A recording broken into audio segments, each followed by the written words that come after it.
দাদা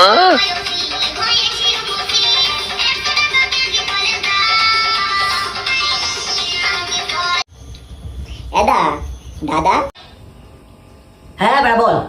দাদা কি করতেছিস? ফোন দেখতেছিস? কি হয়েছে? এই শোন না, বল না, সিঙ্গাপুরি কলার জন্ম কোথায়? আরে এত সহজ প্রশ্ন কেউ জিজ্ঞেস করে আমার কাছে? তুই জানিস না সিঙ্গাপুরি কলার জন্ম কোথায়? আরে সিঙ্গাপুরি কলার জন্ম নাইজেরিয়ায়। হ্যাঁ, কোথায়? নাইজেরিয়ায়? আমি একটা জিনিস দেখছি, জিনিসটা দেখতে দে। এটা এটা এটা এটা একটু বল না। এটা আবার কেন জ্বালাতন করতেছিস? যে কাঁঠালি কলার জন্ম কোথায়? কাঁঠালি কলা, কাঁঠালি কলা। আরে কাঁঠালি কলার জন্ম কোথায়? আবার কাঁঠালি কলার জন্ম এই ভারতবর্ষে, ইন্ডিয়ায়। কোথায়? ভারতবর্ষে? আমি আগে কোনোদিন পড়িনি তো। তুই ভারতবর্ষে থাকিস, জানিস না কাঁঠালি কলার জন্ম কোথায়?